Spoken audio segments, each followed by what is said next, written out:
So this is where you are welcome to raise your hand, put it in the chat, or wave at people. Mary Teresa, why do you enter writing contests? I enter because I have yet to be brave enough to put anything to an actual publisher. And I don't feel like I have anything that I want to do to an actual publisher. So this is a way for me to potentially get published, which is really exciting for something short and simple. Well, and what I remember is that you actually won several prizes last year. So yay. Okay, that's a good reason. So why else do we enter the writing contests?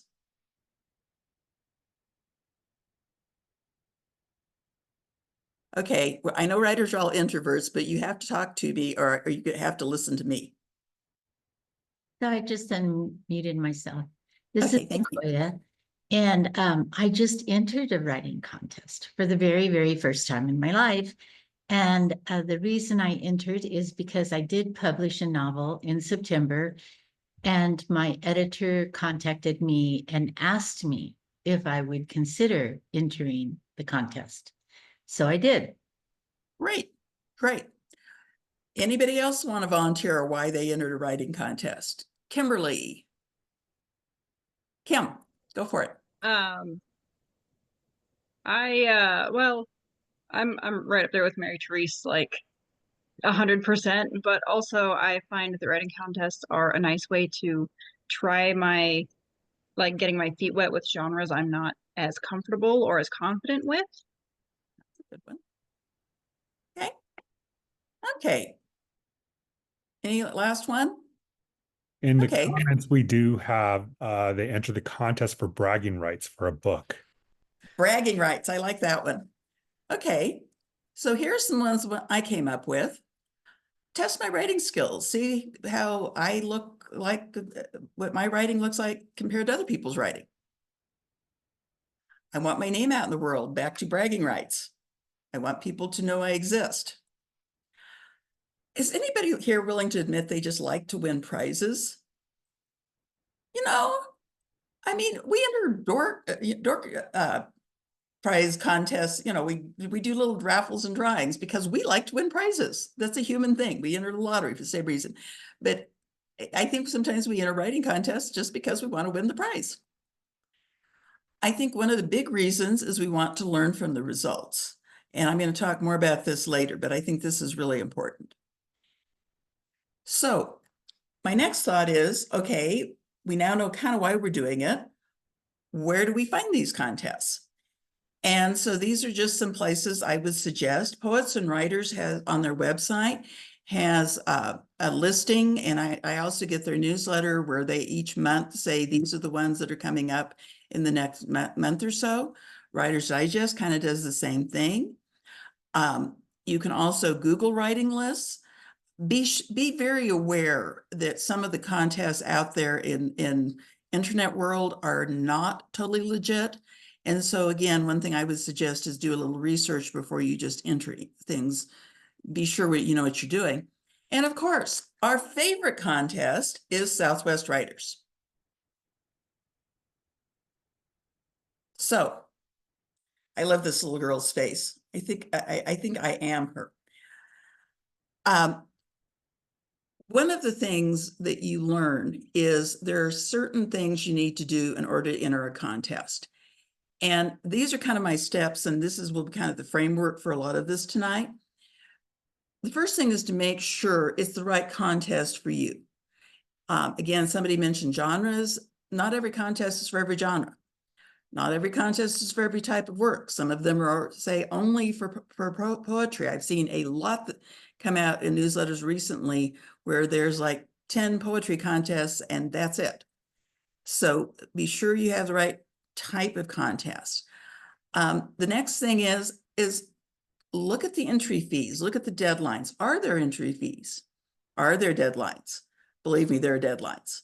Sometimes, like SouthWest Writers, there are graduated fees depending on when you enter. So like there's an early bird, a regular, a late fee, or a later fee if you're that person that's going to insist on turning it in like at 11:55 on the 31st of March, when it has to be in by midnight on the 31st of March, do not do that to yourself. Invariably, that's the time something will crash. But there are that one part of the reason why contests do this, frankly, is to get you to enter early so they can spread out the judging. But you know what? Save yourself a couple dollars.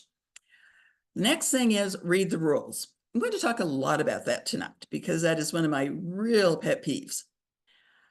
The next thing is go back and polish your work. Even if this is something that has already been through your critique group, everybody's told you it's wonderful, go back and look at it again and polish it. Make sure it's really what you want out in the world, that it is your best work. It's the work you want people to say, everybody else, this is the one piece you need to read if you don't read anything else this year. So it's so important to polish it. And then you submit. Make sure you understand the submission process. There are lots of ways to enter a writing contest. It might be online. It might be by email, attaching either a copy or a piece of your work, either as an attachment or in the body of an email. I've seen both. Hard copy. One thing about the New Mexico Book Awards and why I'm so impressed with Lisa is that is still hard copy. So there's going to be a lot of handing in physical books to this contest. So again, not everything is done online. So be aware of that. And by the way, I'm going to say here, and Kim, I'm not going to put you on the spot tonight, but Kim is going to be our chair this coming year. And one thing we have agreed to do, yay for Kim. I cannot tell you how much I appreciate her doing this. But one of the things we're going to be doing this year is we have been evaluating new systems like submission platforms. And so you will be seeing some changes in how SouthWest Writers does their contest this year. So again, this is back to if you read the rules and if you make sure that you understand the submission process early on and do not wait until 11:55, the last day of the contest, you will be in a better shape because, again, we are doing things a little different. We'll be talking about that at some later meetings. I just want you to kind of be aware that's happening. So I'm going to go back through some of these a little slower. So my first thing is this the right contest for you? Don't be like this poor kitty who is forcing his way through this door. You need to be sure you read the overview of the contest. Every contest I've ever seen has a little paragraph or something that says, this is what this contest is about. Usually in this, there's some real specific things about geography. It's only for people who live in Washington State, for example. What kind of writer? Are they looking for unpublished writers? Are they looking for very experienced writers? Are there categories? Are there types of writing they're looking for? Again, is it something where they're only looking for poetry? Are they only looking for fiction in the horror category? Lots of different ways of looking at what kind of writing. Another thing to look for, just because I think is kind of interesting, is this a contest where it's from either a publisher or a press award, where one of the prizes, and again, back to we all like prizes, might be publishing in an anthology or in a journal or on their website or whatever?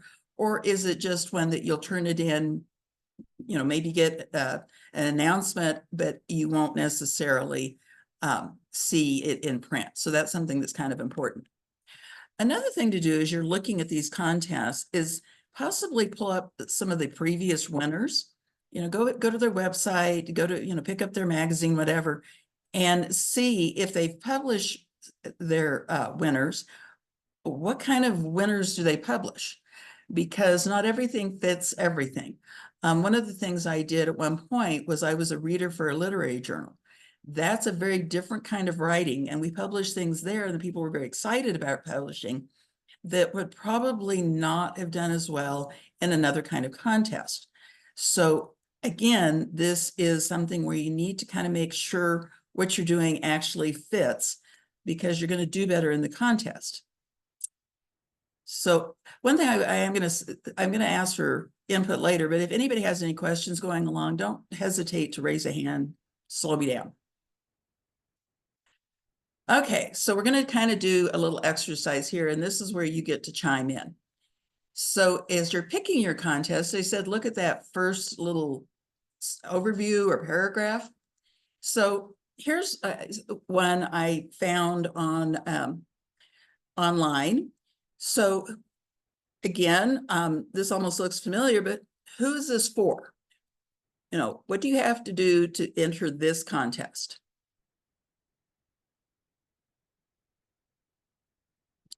Wave at me, raise your hand, comment. What kind of writing are they looking for? By veterans. By veterans. And unlike our contest, you absolutely have to be a veteran. That was one thing that hit me when I was reading this. If I were looking at this contest, there's a couple things I would do. I would check out the Syracuse University Press. And again, this is a university. They probably have a number of things out there that'd be kind of interesting to see what they had. The other thing I would probably do is check out this Dianello Institute for Veterans and Military Families, because obviously this is a combination thing. And so I'd kind of like to know, who are they? What are they, you know, what kind of folks are they? And what's the mission of that organization? Because that might also influence what they would be looking for in writing. By the way, one thing I noticed is, let me just ask, is this looking for a specific genre? I don't know. It doesn't say. So again, reasons why I would want to do a little more research is maybe I write poetry and they are not accepting poetry. I just need to know. So anyway, I won't belabor that one anymore. And oh, by the way, that's their website. So here is another one.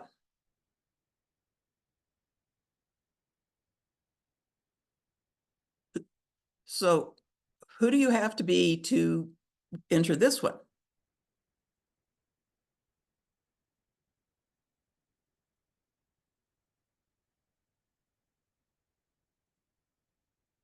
Anybody?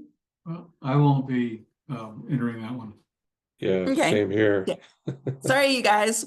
This is Red Hen Press, which is a women's press.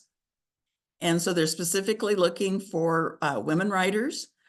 Again, they also are talking about prose writing. So again, they're not looking for poetry. They do say memoir, and so as well as novels and things like that. It's again, because this is also a press, I noticed one of the prizes was being published. And so it's, again, one that for women might be a really good one to enter. Okay, this one I just thought looked interesting. Anybody familiar with this one? I ran across it online and I just thought it sounded interesting. So if I write short stories about animals, do you think this would be a good fit for me?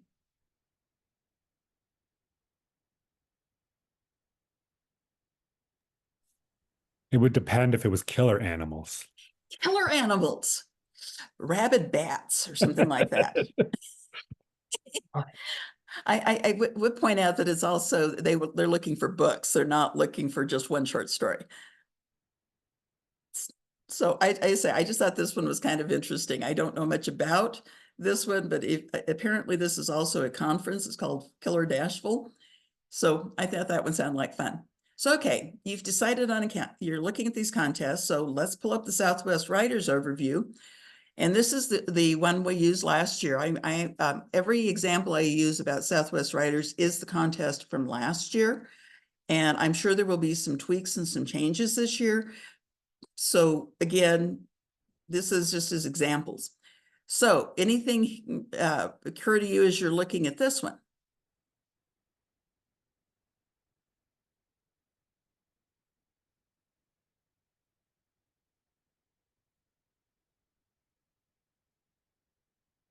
Okay. Weirdly enough, one of the questions I was asked several times last year is if you had to live in the Southwest in order to enter this. And this was already in the overview, but I just thought it was kind of a funny question. But again, the name of our organization is Southwest Writers, so it probably does make sense. We also put up front that we have lots of categories and we have cash prizes. Two things, frankly, we hope will attract a lot of people. Just for those of you who have not heard us talk about this contest, last year we had over 400 entries in this contest. And we had some really, really wonderful writing, and I'm really glad that I got to be a part of it. Hey, I've got a Oh. question on picking categories, because I've looked through some in these various contests, and they're pretty boxed in. In particular, what I'm writing, even the feedback, the remarks I've gotten on Amazon from people who have read the book, it is genre crossing. So how do you narrow down, or how do you enter a contest? I looked, and you can pay more and enter the same book in multiple genres, but how do you do that? Well, and actually, in a minute, we're going to read the rules. And in our contest, you cannot enter the same work in more than one category. Okay. So again, just one of the differences, every contest has different rules. But as far as picking the category, frankly, there's not 100% on this. You're going to have to identify which you feel is the strongest category. So you mentioned technical thriller, sounded a little political, possibly. I would think thriller just from your little description of it. Yeah, But thriller or mystery. It's mystery. very hard to tell with detectives involved, it's a mystery, but Well, it's also a thriller. So, frankly, mystery is something I'm trying to write more of. And quite honestly, there's an interesting dividing line between mystery and thriller. Like in our contest, we put them together, but right. every contest doesn't do that. So again, I would kind of look at most contests have where they kind of define what is this category under the rules. And I would really read that very, very carefully. But as say, in some contests, they put mystery and thriller together, some they separated. That's right. And Agatha Christie is not a thriller. No, Agatha Christie is straight mystery. Yeah. Yeah. All right. But frankly, nowadays there's a lot of crossover. I mean, Louise Penny, I think of as being straight mystery, but frankly, some of her later stuff really turns into a thriller. Yeah. Okay. So, okay. Gonna go on. So in that list of things you need to do, now that you've got the right contest, you need to read the rules. And again, I know I sound like a third grade teacher, but read the rules, because this is where people trip themselves up. They do not read the rules. So these are the rules, some of the rules from last year. I'm seeing Kim nod. I'm just going to give you a feel. We had a lot of disqualifications last year. Probably 90% of the disqualifications were because people did not read the rules. And so I'm not going to read these to you. I've been talking long enough. I'm hoping you're reading them. There's a couple things I do want to kind of highlight. Most writing contests have a word length.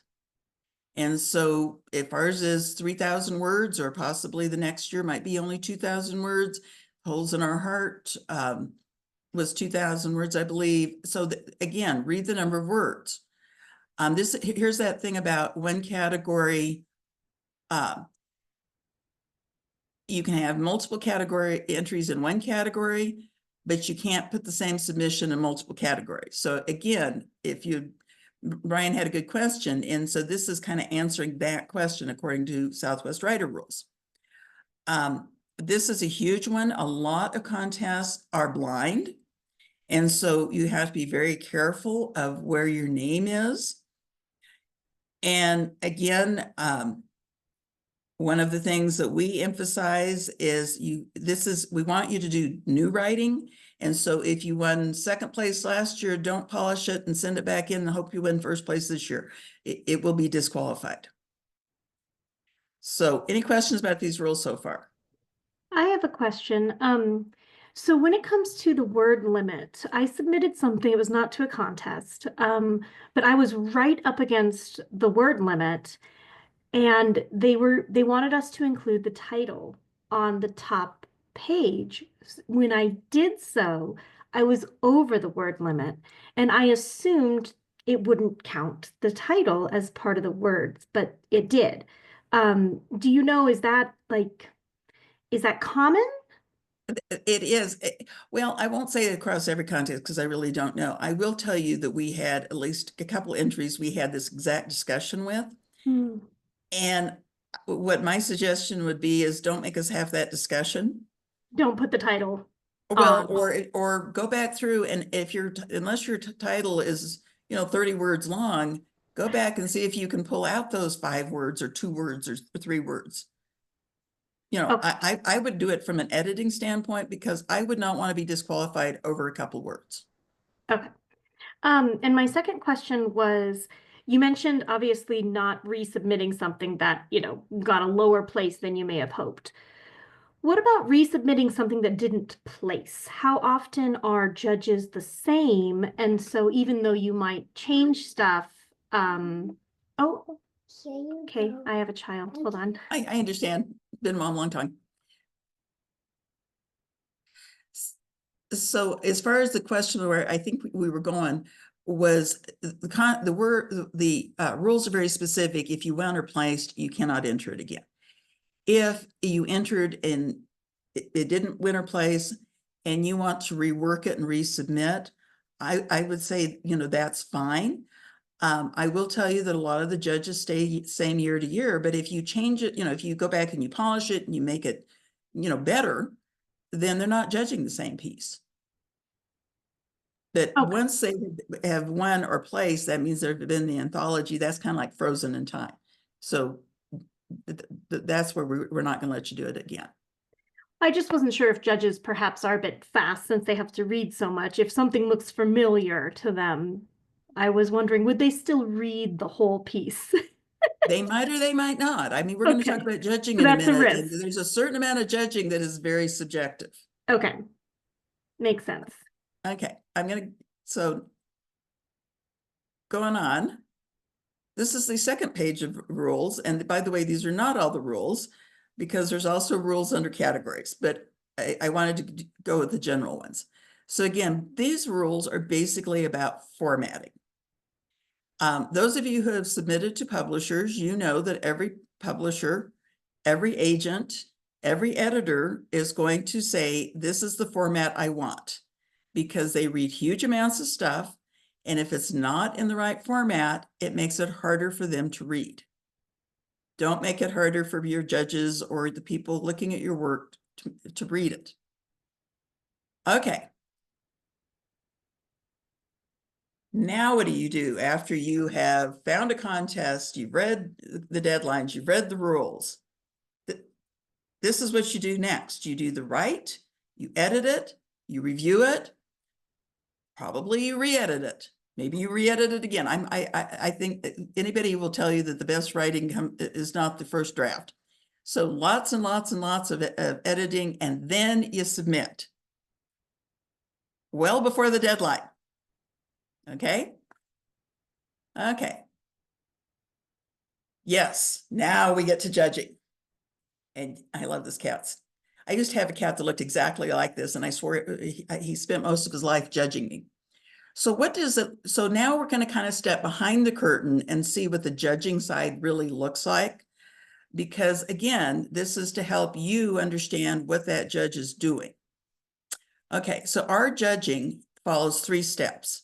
The first step is basically, does the entry follow the rules? And again, I'm going to go into each one of these a little more in detail, but I just wanted to put them together in a synopsis before I did. The second one is, what is the quality of the writing?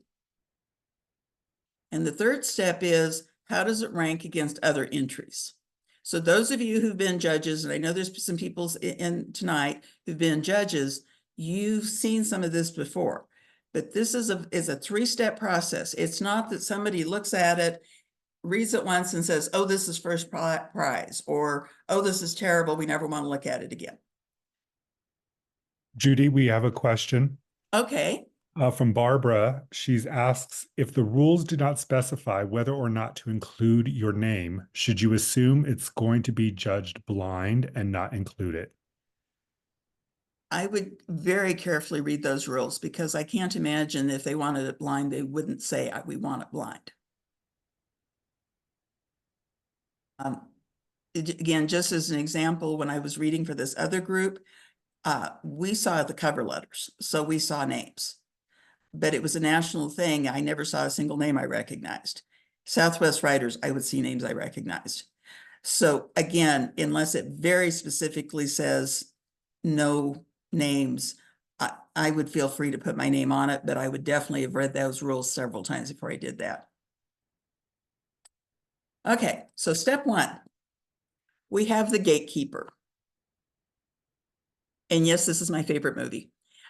So when Dorothy rings the bell and the gatekeeper leans out, he basically says, what? Didn't you read the sign? It says bell out of order, please knock. Everybody knows that scene, right? And it always seems so silly, but that's what the gatekeeper's for. The gatekeeper is for, does the entry follow the rules? I will tell you again, probably 90% of the things that we were disqualified were at this level, which meant that the judges never saw it. And that to me was so sad. And that's why I wanted to talk about this tonight, because we don't want people to spend all their time and energy and, pay the entry fee and then have it stop at, does it follow the rules? So I showed you the rules. And now we're going to look at a couple entries, and this is where we're going to have a little bit of a discussion. So looking at this entry, do you see anything that would be a problem based on our rules? It's not double spaced. It's not double spaced, right? What And else? And there are spaces between paragraphs. And there's spaces between paragraphs, formatting issues. What else? Paragraphs aren't indented. Paragraphs aren't indented. Oh, and there's a name on there. There's a name on there. Mine, by the way. While you're looking up at the name, what about this? The wrong font. Oh, too Wrong many font. words. Too many words. Too many words. We said 3,000 words. This is double that. By the way, that is something we've disqualified people for. Mary Teresa had a good question about, the title, but the reality is most of the ones we disqualified for length were way over. It wasn't 2 or 3 words.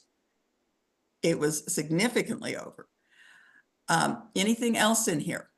The fonts are wrong. Fonts are wrong. Okay. And- So I think you got them all. So is this one going to go forward to the judges or not? Nope. Nope. And just think, somebody really worked on this. Okay, here's where I'm going to say, if you have trouble with salty language, close your eyes or step away for a moment, because I want to go on to my next entry.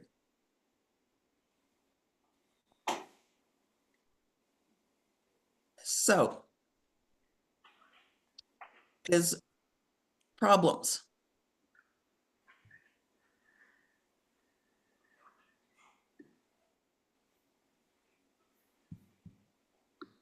The font is a hot mess.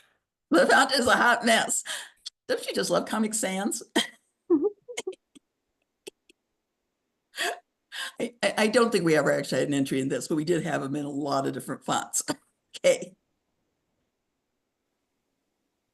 The What other paragraphs still aren't indented. Still aren't indented.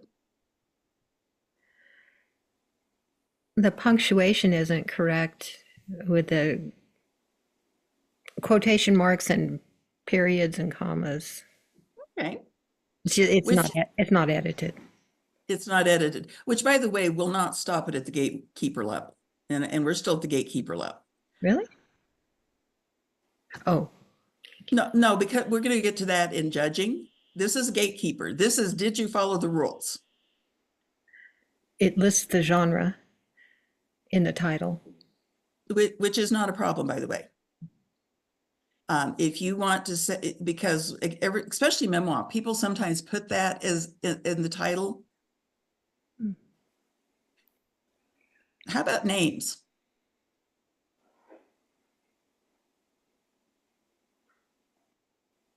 So this is one of the issues we sometimes have around memoir. By the way, yes, I wrote this, and yes, I screwed it up really badly because this is not the original thing. But if you know me very well, you might know that my maiden name was Batley. So if you looked at this and maybe I write under Judy Batley instead of Judy Castleberry, I've given you my name in the very first sentence. And we see this problem a lot in memoir. And that's the reason I wanted to do it under memoir. So that could be a problem. Is there What a about the line? workaround for that for memoir? Like, what if it's part of the story? Do you just not submit that story? I think I would try to work around. I might, use a false name and then put in parentheses, name has been changed. Hmm. Something Have along you accused that line. somebody of murder? What? Have you accused somebody of murder who might be identified? So yeah, that's one thing I want to point out as a problem. By the way, most of this is not factual. Some of it is that, yes, there was a car named Mickey Mouse. But yes, I have a murder in this. I have a dismembered body. Is that too violent?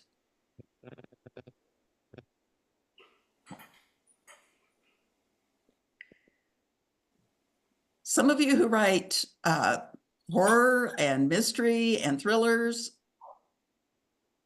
I'm there.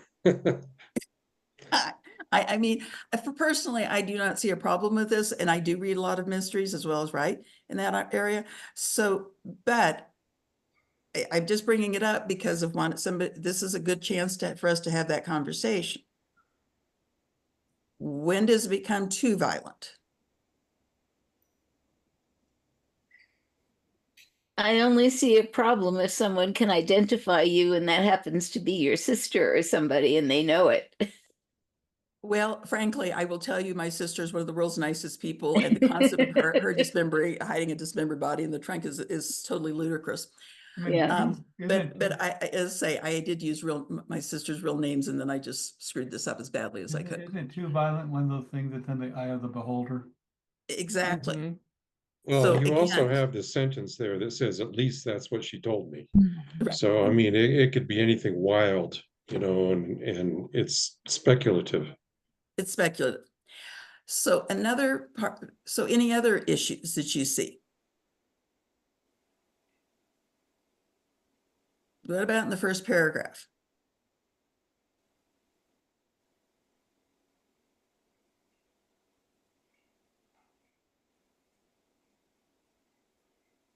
Okay, I'm going to point it out. We had some question this year about the use of language.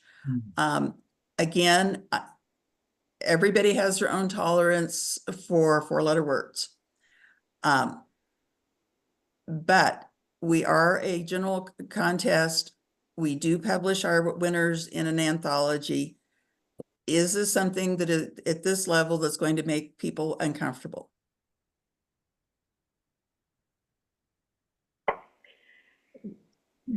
Wouldn't you want to research previous publications and see how salty the acceptable language was in the previous anthologies? Exactly. And as I say, I will tell you that we disqualified a couple things over F-bombs because that was kind of where our tolerance stopped as far as language. Over what? F-bombs. Oh, F-bombs. So Sorry. question with that, should the rules then state what type of language is or is not acceptable? It says no pornography, but this to me isn't pornography. So again, I think we probably should put that in the rules. How salty do we allow? Yeah. My take is there's so many better words to use than the F-bomb that why use it, really? Well, And that's kind of my feel, and a couple, you know, dams and hells, I don't care. Sorry if I'm offending somebody, but I really don't. But I do think that this is something that, again, maybe we need to clarify in the rules, but also you might be aware of, again, you don't know who the judges are. I think there's better words out there sometimes than that. Frankly, calling this car Mickey was hysterically funny. We called it Mickey for years, and it worked.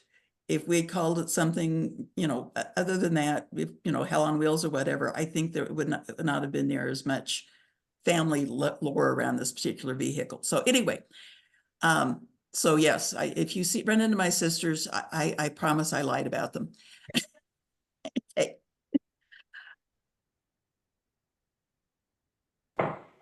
Where we get into step 2, which is truly the judging round. And if you have been a judge for this contest, you're going to recognize some of the next couple slides, because what I did in this little section is kind of take you behind the curtain as to how the judging actually happens. Now, this quote I have up, Garrison Keillor, I just think is so funny. And I especially love this quote because aren't we all as writers above average? Aren't we all capable of beautiful words and wonderful sentence and everything is perfect? And then we hand our stuff in, and I will tell you on the other side, the judges want you to succeed. The judges want to love your stuff. And this is where sometimes we get into the Lake Wobegon effect, where we want everything to be so good, we might overlook some things, or we might go the other route and be a little judgmental. So anyway, let's talk about how we actually do it. Okay.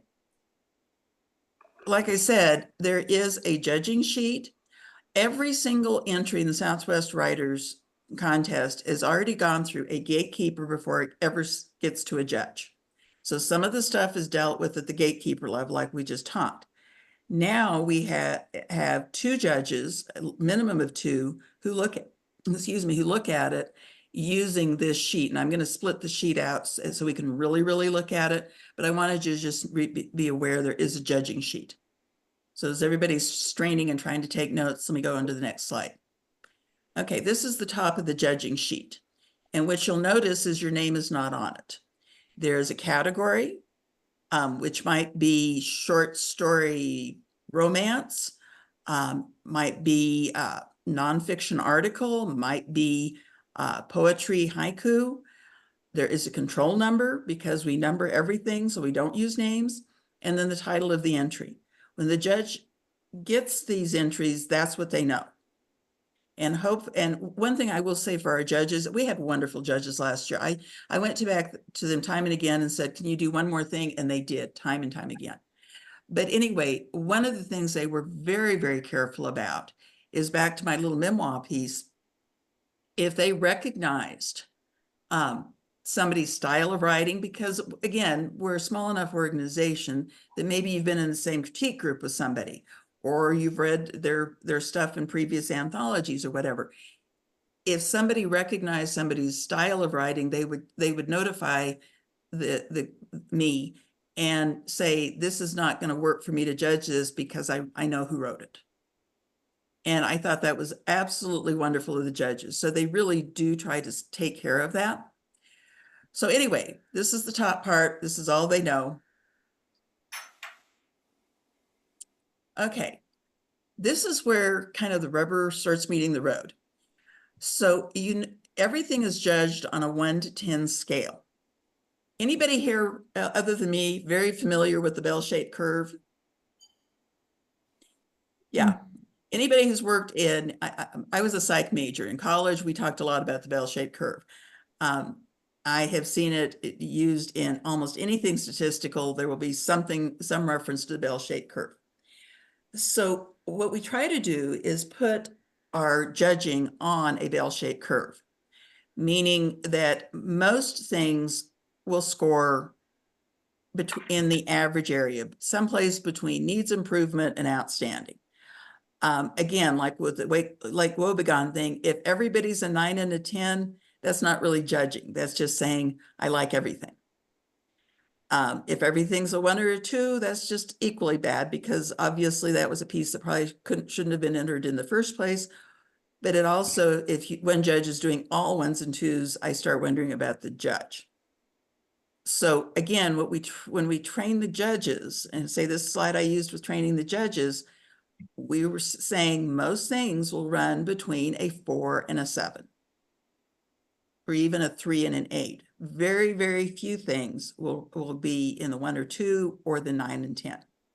So again, this is also a way of creating that whole thing. So let's get to a little more specific. So these are the actual 10 criteria that we used last year. Kim and I have already talked, and we will be using probably the same criteria, if not something very, very similar. So again, I'm kind of giving you a minute to look at them. Just to go through them very, very quickly. There was the question earlier about the bad use of quotes and commas and things like that. And that's the very first thing we look at. What are the mechanics? And frankly, this is where if you polish and polish and polish, you probably can give yourself a few extra points, because this is the one area where you really can do really, really well, even if nothing else is really great about the piece. If your mechanics are good, that's just a good starting point. Choice of words, your pacing, your structure. Again, a lot of our contest is short pieces, short stories, articles, essays, poetry. So a lot of it, you see the whole piece. So again, the pacing, the structure, the theme. Back to the question about categories. Not only is it in the right thing, in the right category, is it a good representation of that category? And if it's a good representation, is that because it is particularly unique, offers a fresh perspective on the theme? Again, I'm not picking on memoir tonight, but just as an example, I could write a piece about when I was 6 years old, I went to first grade. I had a truly wonderful first grade teacher named Mrs. Easley, and I learned how to read that year. Was there anything in that was particularly unique or special as a memoir? Not necessarily. You know, the 25 other people in my first grade class could have said basically the same thing. There's nothing unique about me in that one. And so as you're writing, again, and especially in any category, you want to really make sure what you're doing is unique. Does it have a good opening hook? Voice, character, plot, those are things we've all talked about many, many times. Those of you who write in the fantasy, science fiction world, I find your world building under setting, I think, is one of the most interesting things you do. And then finally, the overall impression. And I think that last question is the most important one. Is this something that me, as I'm reading it for the first time, would I be so excited I would want to tell other people about it?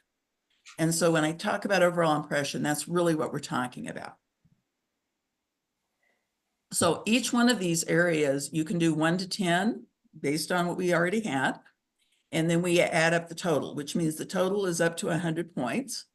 Most people will run again between probably 40 and 80, even, allowing for a little bit of like woebegone effect. That's pretty much where most of our scoring runs. Question is, Yeah. Are these criteria posted on the contest page? We have not in years past. That was one of my suggestions for Kim, is to actually post them. I didn't really think about it because it never not been done in the past, but I really wish I had. Again, one reason why I'm doing this tonight is so that people see this. This is what you're being judged on. You need to know that. Yeah. And I do think it's something we missed. I agree with you that it would be a good thing to add. I do intend to have us post this when we start releasing the contest information, because there's nothing in there that you shouldn't be able to know about what you're getting yourself into. Exactly. By the way, if you haven't met Kim, she's the lady in charge of this next year. Okay. Oh, Oh no. Okay, so the very last piece on the actual judging sheet is a comment area. This is not a full critique. I'm saying this to the judges as well. Anybody here who's judged knows that this needs to be short and simple. It is just some overall impressions, some positives that you saw, some areas that might need to be improved, and a major takeaway. I really, really liked everything about this. Maybe you might want to work a little bit more on your world building, you know, something like that. It is not a full critique.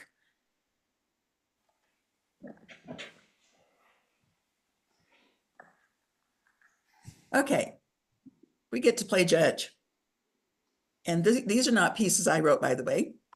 So I'm going to give you a minute just to read this. I'm willing to bet there are people who will recognize this.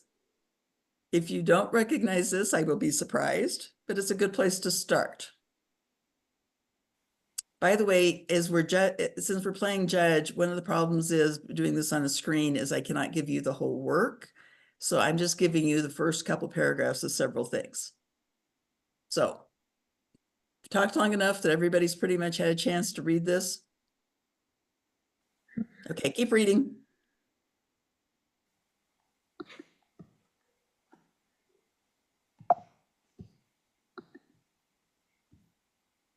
By the way, I went to a Dickens fair over Christmas and I heard Mr. Dickens himself read this.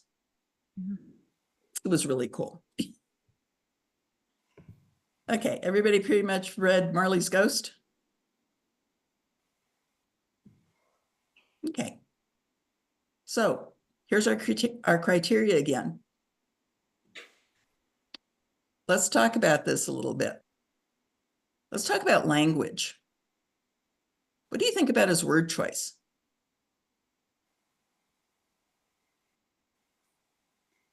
Does it do anything to set the mood?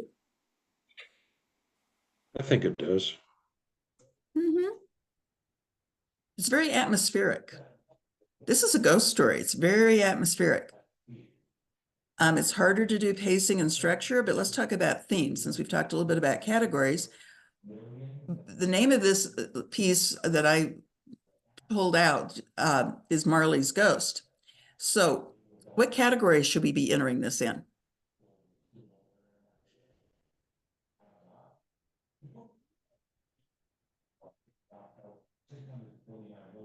Horror or sci-fi?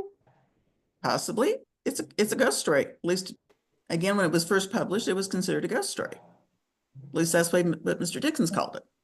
You have a supernatural category? We do have fantasy, science fiction, or horror. It'd be more horror than Yeah, sci-fi. horror. It's a ghost story. Mm-hmm. I mean, again, if you had read the entire Christmas Carol, maybe it wouldn't quite fit in that category, but based on what we're looking at. Well, especially with the language in that passage, it evokes more of a horror story. So the opening hook, do you want to keep reading?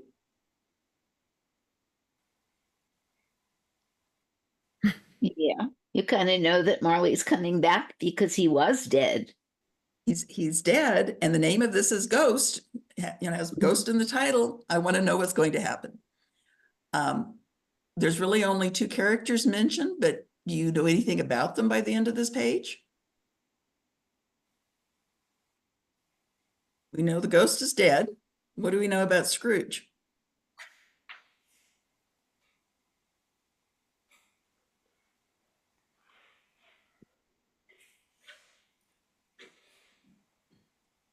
He was an excellent man of business.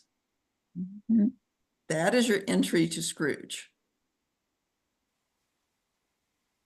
So, oh, setting. Is there anything that refers to setting?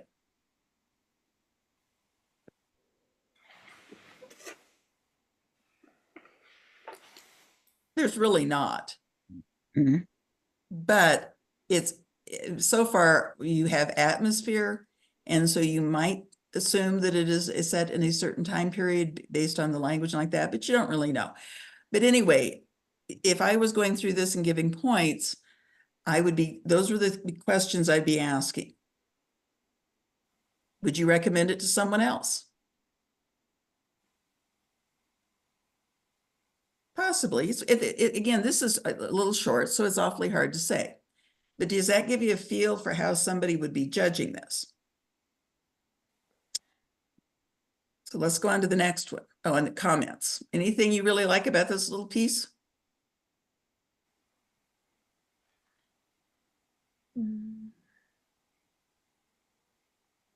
I might put that it sets a mood.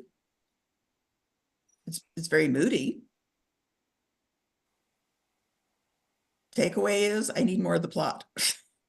Yeah, Yeah, Marley's dead. Marley's dead. I got that much. we know that. Yeah. We know Marley's dead. Okay, let's do another piece. But he's coming back. But he's coming back because we wouldn't have a story if he wasn't. Well, you wouldn't say he was dead Right, when it started. right. Okay, here's another one that has dead in the title. A little different place, a little different atmosphere.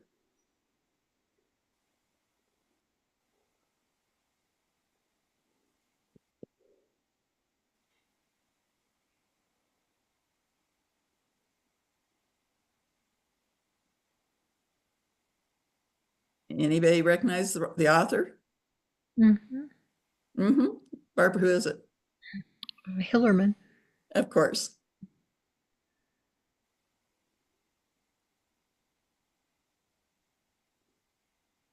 Again, a little bit shorter than Dickens. This is just an opening paragraph. But if you were judging, again, do you get the feel of a character in this little piece? Yep. Yeah. On a 1 to 10 scale, just based on this paragraph, what would you say about character development? I'd give it a 10. Hey. Hillerman really is excellent on this. Okay. Yeah, it's a little superficial though. I mean, it's not showing the inside of him or who he is yet. Okay. Does a little bit, because like when he's talking about, he always stops at a certain place and he's Takes a following the breather. rules. Yeah, takes a breather. He does the tape very precisely. I get the feel he's very precise. He Yes. allows himself 4 minutes of rest. It takes And Yeah, I get the feeling that we're going inside later and that you Yeah. want to see what looks like from the outside to be very, very organized and precise. Right. But That's what's right. So what about setting? What again, just based on this one paragraph, what kind of a setting would you give this? Well, he used the kind of word rating? Mesa, so I already Yeah. picture a Southwest context. A reference to Zuni is clearly northwestern New Mexico. Yeah. Right. Yeah, with Zuni and everything else. and there's So we're already getting setting. an so- atmosphere of excitement right away, just in the first few lines, that something's going to happen. Right. So the atmosphere just starts off really quickly. For me, it does. I'm Okay. not a big Hillerman fan at all, but in general, I mean, Yeah. in general, but So as far as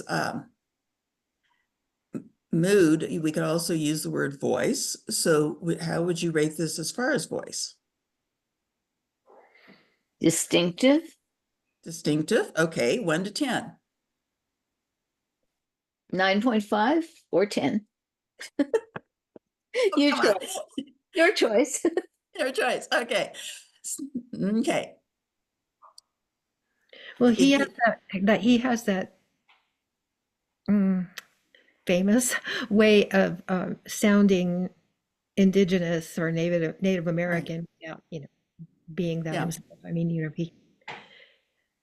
So the voice of the character really does come through for me in this little passage, in this opening.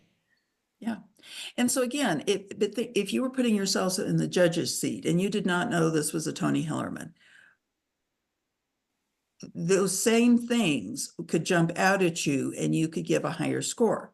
On the other hand, you could also go, Well, there's no dialogue, so I'm not sure about character. You know, I mean, there's a lot of ways of looking at this. I think the one that, so what about a hook? Would you want to continue reading after this? Mhm.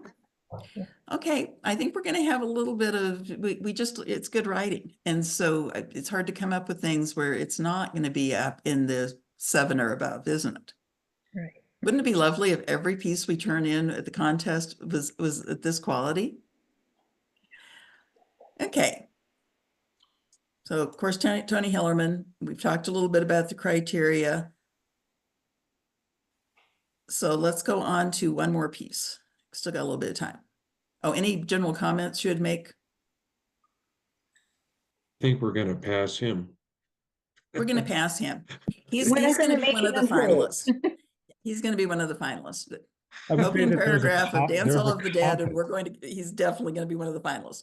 There was a Okay, let's look at- confidence. There was a confidence in the story.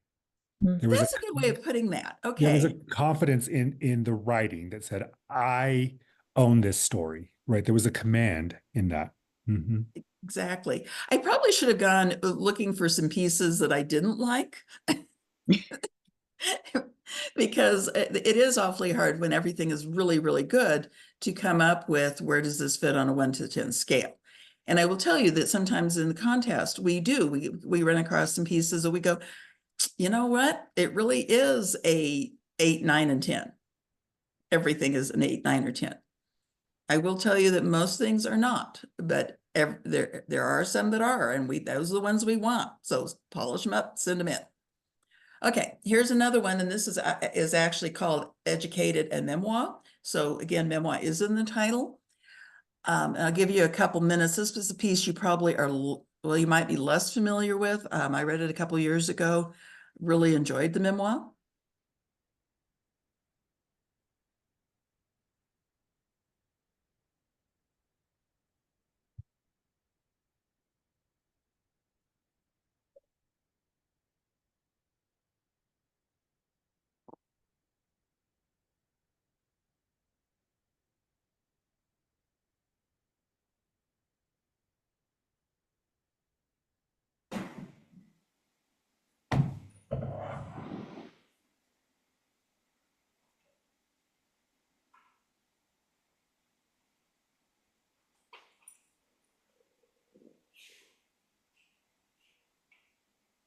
Mm. Okay, seems people kind of getting to the end. So, okay. So if this did not say a memoir in the title, would you know it was a memoir? It's first person, so It's first person. It Yeah. could be, it doesn't have to be. So Could again, this be is fiction one, as well. yeah. This one, if they had put it in a different category, if you'd gotten this as a judge and it had been put in a different category, you might look at it a little different. But the fact that it would say would be entered in the memoir category. Plus it says that it is a memoir, would make you at least make sure you were in that theme. Yeah, I don't think you could assume that it's a memoir without it actually being entered as memoir, because it could very well be a piece of fiction. Exactly. And this is one of the things we ran into some with the judging, is that sometimes what the memoirs almost read like fiction. And so that is why it's so important that things are in the right category. I mean, we've had the question sometimes, is this really in the right category? Mhm. This is one that I might question at first. As I've read the whole book, it's a good book. It's definitely a memoir, but you might look at that different. Okay, what about setting? Do we have a good setting here? mhm. Very Mhm. strong. Perfect visualization, can see this place. Okay, what number would you give setting? Maybe a high number. Give it a high number. Same here. You can almost feel where this is going. So what about the use of, oh, I'm go ahead. I'm thinking the setting is a character in this piece. Yeah. Which gets me to the use of language. Again, one of the criteria is language. What do you think about her use of language?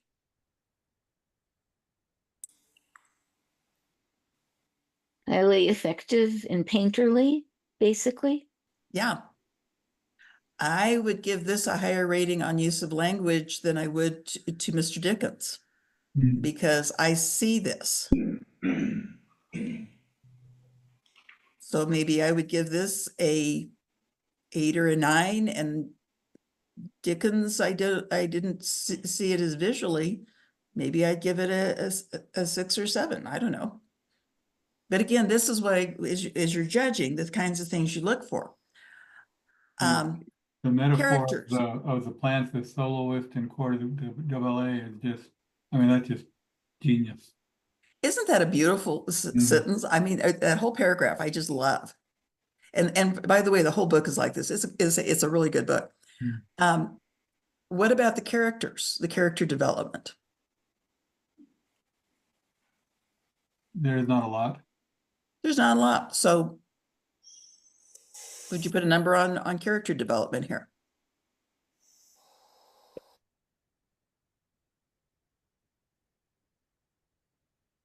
Seven, 6. 6, 7? Yeah, there's almost no character development here. I go even lower than that. Yeah. I mean, sure, you know, with a few more paragraphs, you're gonna get more, but with these 4 or 5 paragraphs, it's a 3 or a 4. Yeah. And again, I know this is hard to do with just a couple paragraphs, but quite honestly, there's a lot more character later. But for this, you're right. This, this is someplace, again, maybe even a 5. I mean, it's not great character development. That's Yeah, not but what this. it does give you where exactly the boy thinks he stands in his world. Okay. I mean, it's his perspective on, his localized world. We don't know how big that is of this first, opening part of the book, but yeah. But again, sitting in judge's seat, this might be one thing that I use to differentiate it from something else. So how about the hook? I think it's buried. I think it should be that last line. I think it should start with "I'm only 7," but that's just me. Okay. But that's what is supposed to get you into the next portion. Why are they so different? Why don't they go to school? True. So again, okay, perfect example. We've got 2 good writers who have a disagreement about the hook. And that's okay. So if one of you judged it much higher than the other, then that's why we will end up reviewing it another time, because sometimes that happens. So by the way, I did want to go back to something I think it was Brian said. This was a woman, not a man. This is not a little boy. This is a little girl standing at the brow of the hill. Yeah, that's not clear from this. No, it's not. It's not, which maybe is a question about voice, or maybe it's not important up to here because frankly, a 7-year-old's a 7-year-old. So, okay, going on again, the list of criteria. And then any takeaway comments?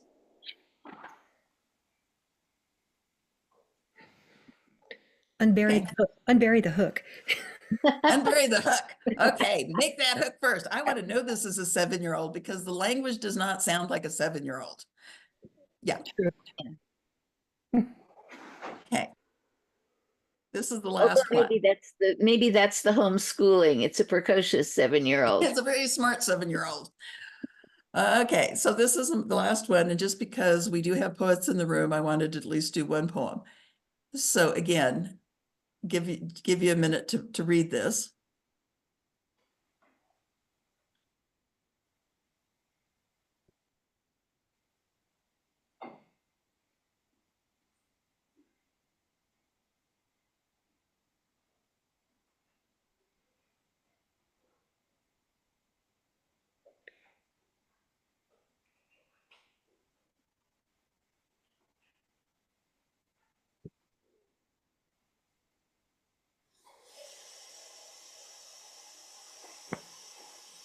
So being a poem, you might look at this a little different. Again, even in the rules, we say, that you can format it a little bit different as far as line spacing and things like that. But now looking at it as a judge, and I know, it's hard to judge something sometimes, but so our first criteria is mechanics. So what would you say about mechanics? I Let me would give you. use that it's not standard English because the voice is very clear by the use of non-standard. Right. And this is one of the times that the mechanics are required for literary effect. So would I count down on the mechanics on this? Yeah. No. Because the language is so beautiful. Poetry is one where we actually have an outside group judge at the New Mexico Poetry Society. Did our judging for us on this last year and probably will again this year. And so again, they're going to look at this a little different than we will, than people who only write prose. But I do think it's important to understand that there are some differences, but also some similarities. So do you see a character here? Oh, definitely. Absolutely. Absolutely. I could judge this around character because I can see the two characters. And, I'm a mother of adult sons, and so I definitely can identify with the mother in this. But I can also see the son. Some of the other things, setting.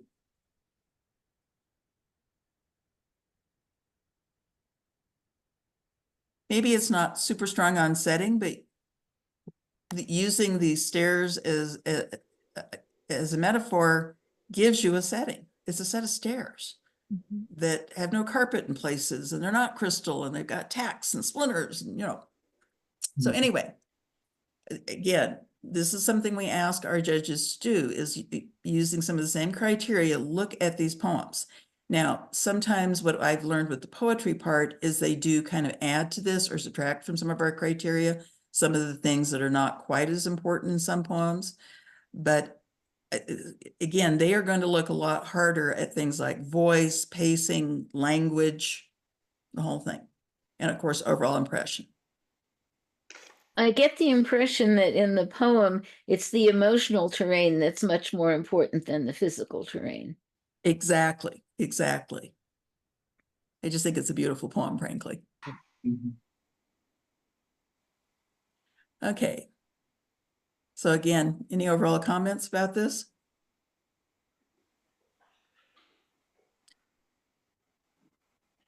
So, do we all have sympathy for judges now?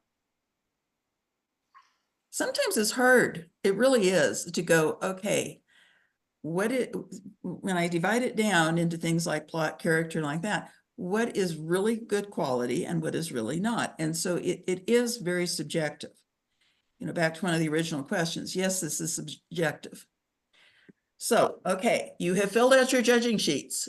They are either sitting on the platform we're probably going to be using this year, or like last year, you have emailed them to me. And the next thing that happens is the committee, or with possibly a few extra people added, look at the final placements. They look at all the judging sheets. I will tell you, I read every single judging sheet last year. And based on, basically, we kind of narrow it down to probably, 5 to 6 of the top ones in each category based on the judging sheets. And then the committee actually kind of, again, this is where if there's ties or things are super close, we'll review things again and do the final placements. We announce a list of finalists, both by email and I think we did it on the website last year as well, just a list of these people have placed someplace. Again, we're trying to kind of build to the excitement of the October meeting. And so then we actually announce the winners at the October meeting. And we all want to look like that little boy saying, I won. But again, your piece has now gone through at least 3 steps before that, trophy and or for our sake certificates are ever awarded. It's gone through several steps. The other thing that happens at the end of the contest is we prepare the anthology. And again, this is where if you are one of the finalists, you'll be contacted to make sure that we have, all the release, which we should have gotten up front, but also things like, if somebody didn't send a headshot, we might say, hey, could you send us a headshot? Because, once that list of finalists out, these are the people that will be in the book. So there's no real editing at this level from the writer's standpoint. The people who actually put together the anthology do some very light editing.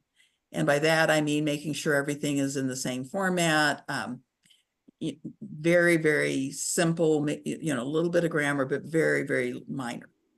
So again, if you've sent everything in that was wonderful, it's gotten to this point, it shouldn't need much. The other thing is again, we don't do it until the contest is ended, but we actually release the judging sheets. Previously, you've needed to email the office and ask for your judging sheets. Again, kind of depending on which platform we use, there will be probably a way we just can turn them loose into the wilderness where you can go onto the platform and request your judging sheets. So one last thing. What do you do when you get those judging sheets? I think getting judging sheets is like being in a critique group. Anybody here ever not been in a critique group or some kind of judging? It's really, really hard when you get the negatives. And sometimes it's even hard when you get the positives. So the first thing you do when you get your judging sheet is read it. Read it once, read it fast. Just get, this is the gist. Because you're going to want to get that first impression of what the judging sheet said fast. Then, this is the hard part. We have to deal with our feelings. Either our feelings are, hey, they thought I was wonderful, or our feelings are, they aren't getting it. I don't know why, I just don't understand. And so this is where you need to walk away, maybe for a week, maybe just for a long walk down by the river or something. But you need to kind of deal with the emotional impact because there is an emotional impact. This is the important step. Read it, get your work out, sit with it with your judging sheets and read it again. And I think this is so important because we all automatically either want to cheer or be upset or, we want to deal with the emotions. This is where we as writers are going to learn something. That we need to look at what the judges said and see how it fits with what we wrote. And then finally, that's where you get to decide, what about these judging sheets can I use to either improve my writing? Which of it, I just don't think the judge got it. And maybe that's on me because obviously if I'm trying to communicate something and it's not getting communicated, maybe that's a problem. Or maybe it just was the wrong judge and it didn't fit right. The nice thing about any variety of judging and critiquing and writing is you can decide whether or not to use it. And so this is where you kind of make that final decision. Questions, comments? Okay. I guess so. Then we're ready for questions.